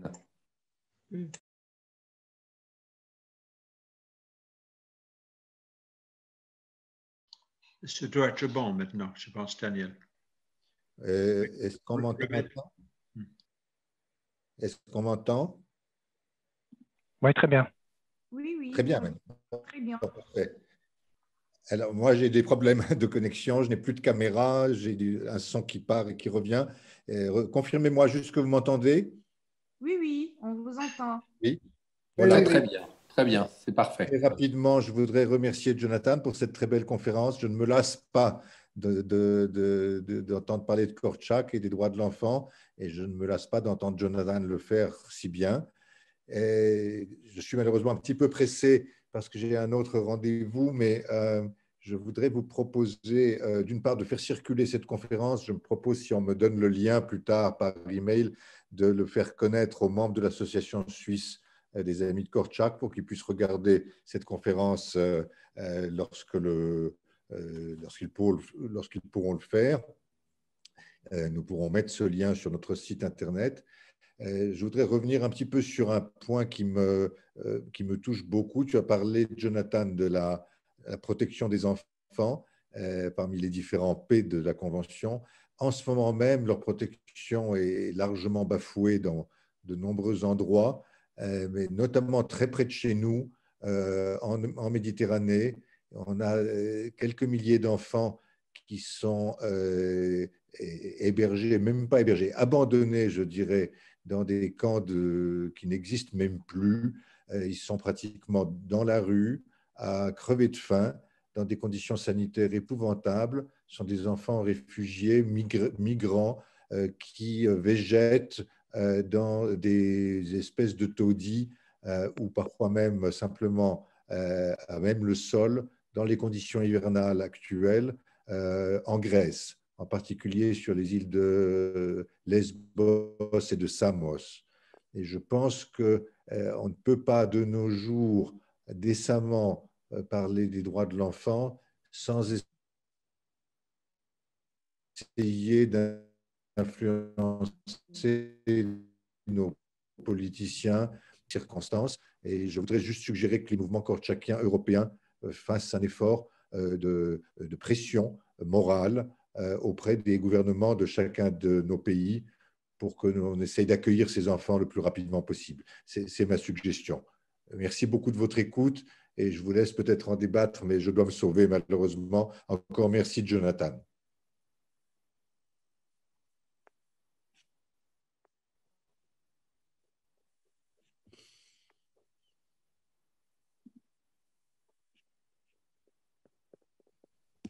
Jonathan, tu es sur mute. Demute. Pardon, excusez-moi. Je dis, Daniel, merci beaucoup pour participer et mon ami, j'espère qu'on se retrouve dans la situation où il y a plus de santé et plus de mobilité possible entre nous. Je voudrais rebondir sur ce que vient de dire Daniel quand il a parlé de Lesbos, etc. Il y a un film qui est sorti, qui passe sur KTO avec le père Maurice Joyeux qui est jésuite et qui a fait tout un travail à Lesbos. Et ça passe en ce moment. Donc j'ai envoyé, Jonathan, je vais t'envoyer ce soir. Ça repasse sur KTO aujourd'hui ou demain. Voilà. Et justement, il y a tout ce travail avec les enfants et ce que Daniel vient de dire, c'est au cœur de ce film. Voilà. Merci beaucoup, Olivier. Alors, ce que je propose, on a juste une petite demi-heure. J'avais pensé, ça qu'on peut rester comme ça si vous voulez, mais j'avais pensé que peut-être c'est plus intéressant d'avoir une petite discussion pendant 10 minutes en petit groupe et de revenir après. Qu'est-ce que tu penses, Spencer? Sur le conseil de Spencer. On n'est pas très nombreux, on peut rester comme ça m'intéresse. Ah, ok, d'accord. Mais souvent, en petit groupe, les gens vont plus parler plus que quand on est dans ce contexte-là, mais c'est pas grave. Bon, on va rester comme ça, parce que je suis le directive de Spencer. Alors, qui souhaite dire quelque chose, de poser des questions ou de constats ou d'opinion sur ces choses-là? C'est un peu difficile pour moi de présenter dans cette centre l'ensemble de œuvres de Kojak parce que c'était très natif en fait. Ça fait beaucoup de choses. Merci pour ton exposé passionnant sur la vie de Kojak. Hein. Merci beaucoup. Hein. Très impressionnant. J'aimerais savoir quel a été le rôle de Kojak dans la lutte contre le travail des enfants. Parce que je constate que les travaux de Kojak datent du début des années 1910, 1911, 1912, voire 1919. Et je constate également que le travail des enfants a été intense pendant cette période-là et qu'il y a peu de voix qui se sont élevées contre le travail des enfants à cette époque-là. Ben, il y a des questions, mais Kojak, évidemment, il était contre ces abus-là qu'on peut voir aujourd'hui, c'était plutôt d'abus économiques et qu'il était contre ça et qu'il a été envie de montrer dans son orphelinat que ça devrait être la même chose dans la famille, que l'enfant devrait être éduqué dans l'école, dans le loisir. Et Kojak était très sensible que l'enfant devrait avoir de l'énergie pour jouer parce qu'il savait que jouer était très important. Kojak a étudié aussi les éléments psychologiques de le développement de l'enfant. Il savait très bien que c'est important, tous ces éléments-là. Et que les enfants qui travaillent notamment dans la dangerosité, il a lutté contre ça. Et que les enfants dans l'orphelinat, c'est qu'à partir de 14 ans, qui même aujourd'hui, c'est trop tôt peut-être aujourd'hui, mais à l'époque, c'était plutôt ça, qui peut commencer à être comme un apprenti dans le métier. Mais avant ça, là, Kojak a fait tout pour que les enfants ne travaillent pas. Merci. Mais il y avait d'autres en Angleterre, il y avait d'autres en Allemagne, un peu partout dans les pays européens qui a lutté contre le travail des enfants. On peut regretter qu'aujourd'hui, il y a même des multinationales qui soutiennent encore le travail des enfants, même s'ils disent qu'ils sont contre. Dans la sous-traitance, ça continue d'être dans un certain nombre de pays en développement. Je juste remarque, cette remarque qu'il a pris beaucoup des colonies de vacances. Et c'est vrai que beaucoup de personnes parlent de ce qu'ils ont appris dans les colonies de vacances, ou même dans le mouvement de scoutisme, par exemple, le fait d'être une bande qui fait des choses ensemble et qu'on responsabilise. Hein, et on constate qu'actuellement, les colonies de vacances sont souvent un peu vides. C'est-à-dire, beaucoup de municipalités ont du mal à maintenir, je ne dis pas qu'ils sont tous bonnes, ces colonies de vacances, mais c'est un élément qui manque dans l'expérience de beaucoup de jeunes. Absolument. Et que la colonie de vacances, c'était des projets démocratiques souvent. Avant qu'il y avait des éducateurs, il y avait ce qu'on appelle le moniteur. Et le moniteur réunit les enfants le matin très tôt et on décide ensemble de quel projet qu'on va faire aujourd'hui. C'était un moment de co-conception de projet entre les enfants et des moniteurs.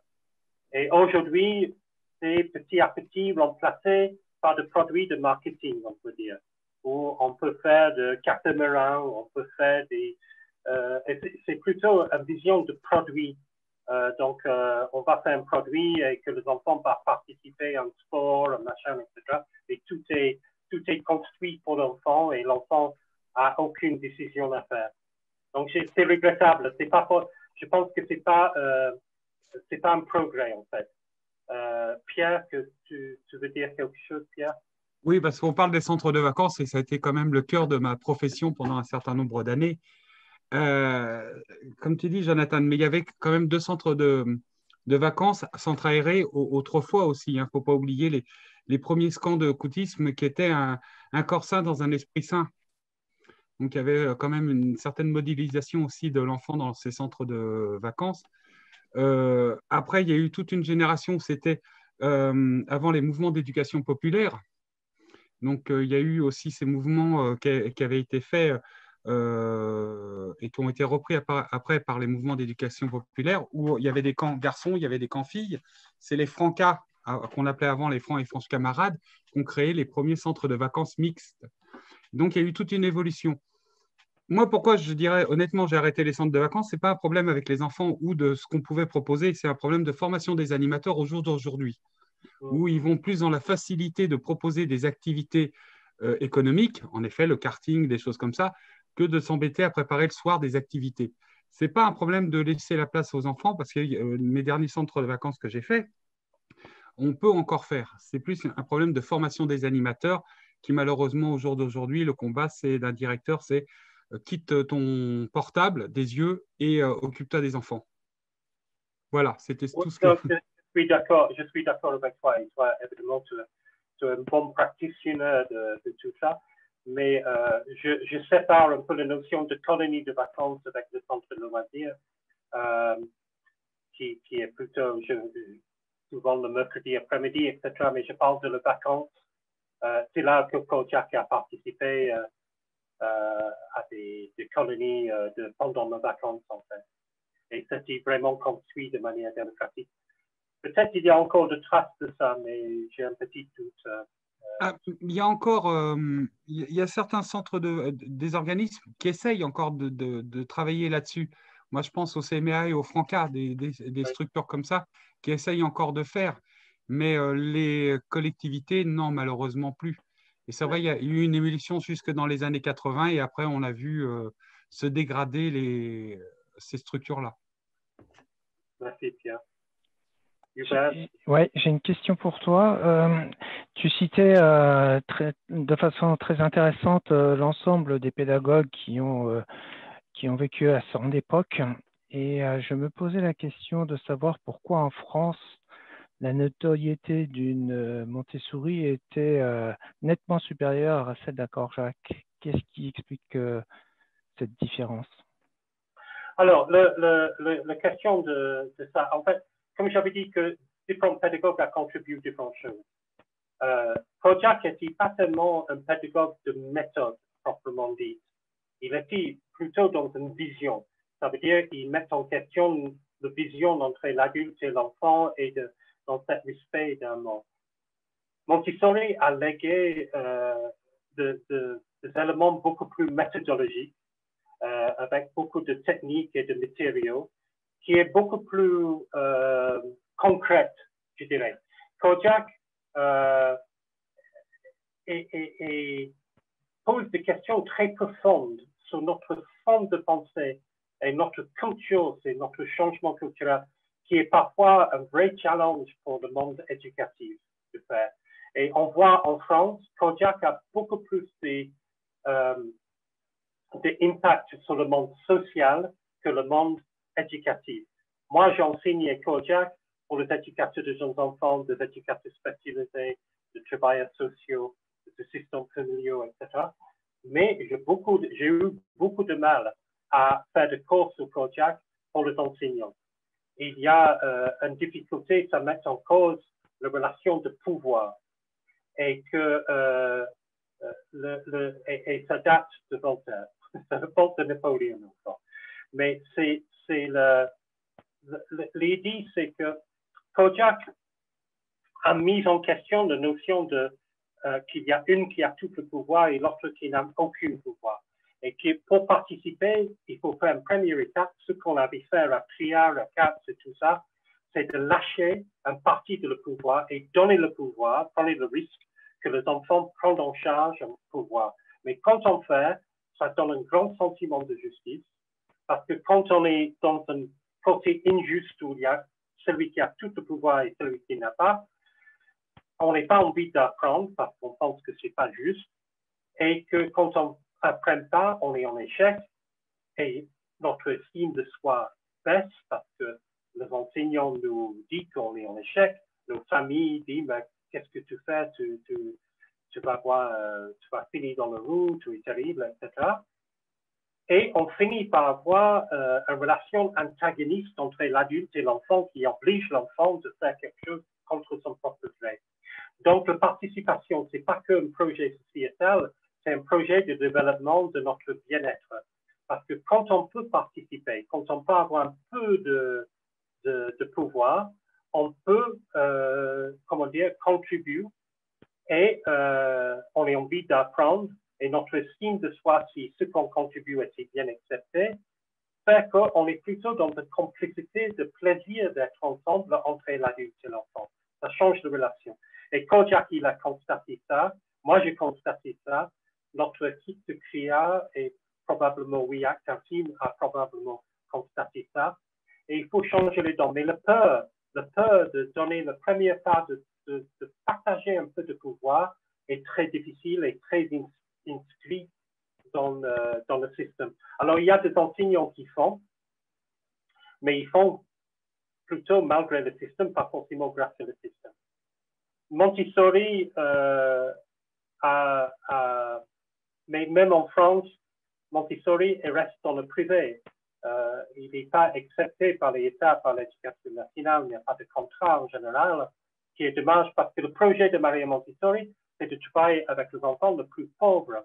Et en Inde, ils sont dans le bidonville parce qu'ils sont soutenus financièrement par l'État. En fait, ça touche les enfants en France plutôt aisés en France parce qu'il faut avoir l'argent pour payer pour aller à l'école montessorienne. Donc, c'est un peu dommage. Néanmoins, vous allez dans n'importe quelle école maternelle et vous voyez les traces de Maria Montessori, de Crowley, Dewey. En fait, on entrait par la porte derrière. C'est plutôt comme ça que ça se fait. Or, dans le pays scandinave, tout ce que je viens de dire ce soir, c'est très banal. Hein? c'est la formation de base de tout enseignant, tout éducateur. Ce n'est pas du tout marginal.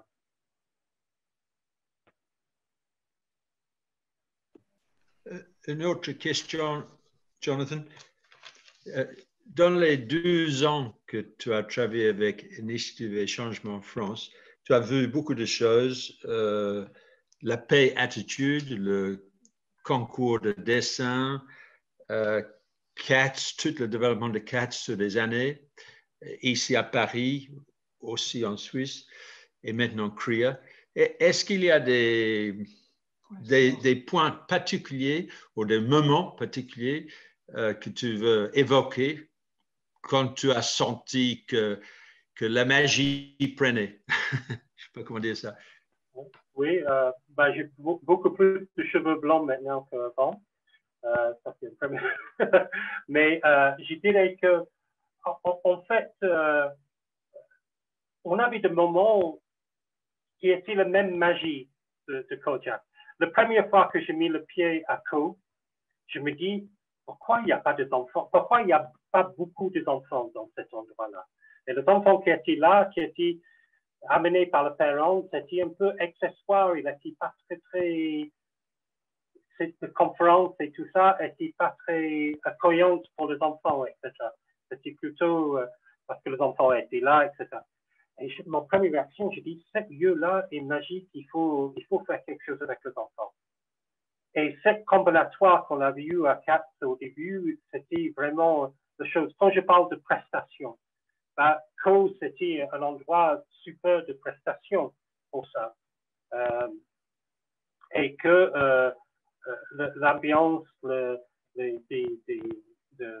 lieu, de situation, comment dire, de méthodes, de personnes, etc. J'ai vu tout de suite de manière moderne aujourd'hui, et pas dans un orphelinat, parce que c'est pas ça aujourd'hui, de réunir un certain nombre de prestations que Co peut offrir, plus nous, on peut apporter la protection, et on peut libérer les enfants de le monde entier de vraiment travailler et de créer pendant 7 jours ça. Donc, c'était ça le moment magique. Et dès qu'on avait fait, dès qu'on a décidé qu'on ne devrait pas que nous, les adultes, créer cette chose-là, on devrait créer un co-team où les enfants et les adultes décident ensemble de manière égale, la magie est venue. Et la vraie magie, en fait, Spencer, c'est que quand on voit ces enfants qui reviennent l'année après, le changement, la maturité. Alors, Hubert, il a parlé de Regina, mais quand j'ai rencontré Regina la première fois, elle n'était pas tout à fait comme ça, mais elle a participé à notre team, elle a rencontré d'autres enfants. Elle n'a jamais quitté le Népal avant. On l'a amenée à Delhi, c'était son premier voyage hors de son pays. Elle a rencontré des enfants de différents endroits et qu'elle a développé petit à petit avec des outils qu'on a donnés, avec des méthodes et tout ça. Et donc, c'est ça qui est formidable quand on voit le développement. La difficulté, c'est que pas tout le monde a compris. Dans notre galaxie de l'initiative du changement, pas vraiment saisi. Mais le but, c'est dans l'esprit de l'initiative du changement, tout ce qu'on veut changer, qu'il n'y a plus de guerre, moins de guerre, on sait bien, qu'il n'y a plus d'atrocité, il n'y a plus de viol, il n'y a plus de malheur terrible, d'atrocité. Si on n'aide pas les enfants d'utiliser cette énergie, ces enfants, quand je travaille en Inde, ils viennent tous de l'environnement très pauvre, de bidonville. Ces enfants qui sont pleins d'énergie, ils peuvent utiliser cette énergie de faire de mal, de faire de drogue, de faire de crimes, etc. En fait, d'utiliser les énergies pour faire des projets positifs et de constructifs, et que nous, les adultes, soutiennent et encouragent d'utiliser pour changer la société, pour faire mieux, c'est une meilleure garantie. Et c'est ça que Kojak, c'est ça le projet de Kojak, c'est ça qu'il a souhaité. Il ne veut plus qu'il y ait de guerre, 4 guerres de vivre. Il ne veut plus qu'il y ait de guerre de cette société, mais il savait que si les enfants sont traités par la violence et par le non-respect, il va grandir et il va répéter le même horrible situation de ces parents, de ces générations. Donc, c'est ça qu'on est en train de faire.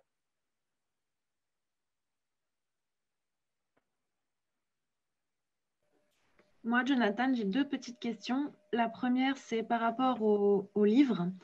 Qu'est-ce que tu conseillerais comme lecture en premier de Janusz Korczak? Et la deuxième, tu as déjà bien répondu à la question, mais quand même, au cas où tu peux rajouter des éléments, c'est selon toi, comment on devient un parfait défenseur des enfants et qu'on peut adopter la bonne attitude en tous les cas? Qu'est-ce qu'on devrait faire pour se changer un petit peu et adopter la bonne attitude pour pouvoir donner un peu plus d'espace et de pouvoir aux enfants? Merci beaucoup, Hélène, pour ces questions. Le deuxième a été un peu difficile, mais le premier, je dirais, comment aimer un enfant. Je pense qu'il faut lire d'autres livres de Korczak comme Le moment pédagogique. Il y a plein de livres très intéressants. Mais comment aimer un enfant, suivi par le droit de l'enfant au respect, c'est dans la même édition, l'enfant. Que vous pouvez trouver à la FNAC, je pense. Ça, c'est le droit de l'enfant au respect, en fait. C'est un super livre, c'est assez facile à lire et c'est vraiment Korczak, il explique son pédagogie et toute l'action qu'il a pu faire. C'est très, très bien. Après, un livre pour les enfants, Le roi Mathius, est un super livre de comprendre un peu métaphoriquement le pensée de Korczak. C'est très bien fait. Mais comment aimer l'enfant? Sur la deuxième question, Hélène, il n'y a pas de perfection. Il y a le tentative de chacun qui nous peut faire. Et pour le faire, c'est vraiment commence à parfaire, comme j'avais dit, pour les enfants, essayer de co-construire quelque chose avec les enfants. C'est ça qui est très important. C'est-à-dire que quand on travaille en Inde, on commence par écouter les enfants l'après-midi. Quels sont vos problèmes? C'est eux les experts de ces problèmes et qui nous expriment. Et nous, on a des compétences, on a des expériences et on partage pour développer une action ensemble. Mais plutôt de sortir de cette culture qu'on est là pour donner de leçons. Il y a des moments de donner de leçons. Mais il faut aussi des moments vraiment de collaboration, de coopération. Et si on met dans cet esprit de coopération, ça change tout. Et on découvre qu'on a un grand plaisir d'être ensemble. Et c'est ce plaisir qui nous amène dans une relation complice et qui donne du sens. Moi, je dis à les enseignants chaque fois, parle de vous-même, être sincère, ne cache pas dans une image institutionnelle et demandez aux enfants qu'est-ce qu'ils pensent. Soyez pas peur de poser des questions. Comment ça se passe aujourd'hui pour toi? Est-ce que tu as aimé ce que j'avais fait pour toi? Est-ce que je peux faire mieux pour toi? Et comment je fais? Comment tu peux m'aider?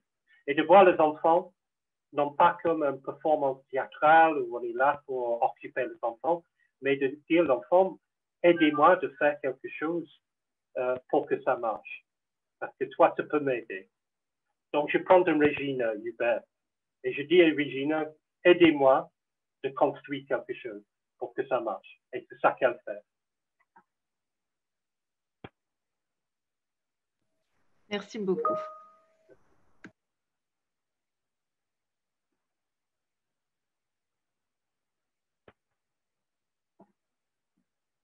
Bon, donc il est 19h56. Est-ce qu'il y a un dernier mot de quelqu'un? Jean-Louis? Un dernier commentaire, oui. Ton exposé m'a évoqué une leçon que j'ai apprise par mon fils aîné, que j'espère toujours retenir. Une fois, bon, c'était fratrie de 4, j'avais entendu dans une pièce beaucoup de bruit, des cris, et je me précipite et je demande à Samuel, qu'as-tu fait? Et il m'a dit, il ne faut pas dire qu'as-tu fait, il faut dire qu'est-ce qui s'est passé. J'essaye de retenir cette leçon. Et moi, je vais rajouter à ça que ce que Samuel nous a appris, je m'en suis servi pour toutes les récréations où j'étais de service à l'école, quand il y avait des disputes, au lieu d'aller vers l'enfant dont je pensais que peut-être c'était lui qui avait démarré, Je disais toujours, mais qu'est-ce qui se passe? Voilà. Très bien. Bah, écoute, je vais vous laisser avec une toute petite histoire qui prend 2 minutes et on va se partir. Je parle d'une histoire qui m'est arrivée il y a plusieurs années maintenant. C'était un dimanche du mois de juin, c'était très chaud. Et j'étais invité à un déjeuner chez des amis, un couple qui a un petit enfant, une petite fille, et qu'ils sont invités d'autres adultes, mais cette petite fille était la seule présente. Comme il a fait chaud, il a mis une table d'eau pour qu'on mange, pour qu'on prenne notre déjeuner ensemble. Alors, la petite fille était très contente, elle jouait dans le jardin, les adultes parlaient à table, et tout se passait bien. Et à la fin de le repas, il y avait beaucoup de choses sur la table. Il y avait de thé, de café, de biscuits, de gâteaux, de plein de choses. Et je regardais la petite fille. Elle vient vers la table, elle prend un biscuit et elle entrait dans la maison. Et quelques minutes après, quelques secondes après, elle revient sans biscuit. Elle prend un autre biscuit et elle repart dans la maison. Elle a fait ça plusieurs fois. Donc, j'étais très curieux. Je me dis, je ne pense pas qu'elle est en train de manger ses biscuits. Je suis curieux de voir qu'est-ce qu'elle est en train de faire avec le biscuit. Donc, je suivrai. Et vous savez que les enfants petits, elle avait presque 3 ans, peut-être 2 ans et demi, quelque chose comme ça. Et que je suivrai dans la maison. Et les enfants, quand ils sont très pris par une tâche, ils sont très absorbés par la tâche. Donc, elle n'a pas prêté attention à moi. Elle avait le biscuit dans la main, elle entrait dans la cuisine, elle jette le biscuit par terre et elle l'écrase avec son pied. Alors, mon première réaction, c'est d'aller voir la fille en disant, mon ange, c'est pas bien de faire ça avec les nourritures, etc. Je dis, attention, tu es un pédagogue, tu vas observer, tu vas essayer de comprendre avant que tu interviennes. C'est moi qui parle à moi. C'est Kojak qui me parle dans mon oreille. Et donc, à côté d'elle, elle avait un pelle et une brosse, et elle commence à ramasser le miette, bon, pas tout le miette, mais elle commence à ramasser une partie de la miette et mettre dans la poubelle, et ensuite, elle cherchait un autre biscuit. Je dis, oulala, il faut que je sauve le biscuit quand même, hein, parce que c'est catastrophique. Donc, elle revient, et j'allais voir, j'ai dit, ma chérie, qu'est-ce que tu fais? Et ça a pris le temps de m'expliquer qu'elle a vu sa mère faire une tâche formidablement excitante, qui a ramassé le miette. Et elle s'est dit, c'est une belle opportunité. Tout le monde s'occupait. Moi, j'ai envie d'apprendre à faire ça. C'est super comme tâche. Mais elle avait un problème, elle n'avait pas de miettes. Donc, elle a décidé de fabriquer ces miettes pour faire cette tâche-là. Et donc, moi, j'ai dit, bah, écoute, ma chérie, on va aller tous les deux dehors et on va faire un autre jeu. Ce qu'on avait fait, on a joué tous les deux ensemble. Et on a sauvé pas beaucoup, mais on a sauvé quelques biscuits quand même. Alors, je raconte cette histoire-là parce que mon propos n'est pas de dire que c'est bien de craser la nourriture, mais c'est de comprendre quelle est l'intention de cette fille, qu'est-ce qu'elle avait en tête, de questionner, de comprendre mieux et de sortir de mon présupposé qu'elle est méchante, elle est pas bien, et de trouver du sens pour elle. Donc voilà. Donc Kojak, il était beaucoup dans cet esprit-là. Je ne suis pas en train de promouvoir de craser le biscuit, c'est pas mon propos, mais c'est plutôt d'essayer de comprendre et de construire quelque chose de plus constructif ensemble. Merci beaucoup.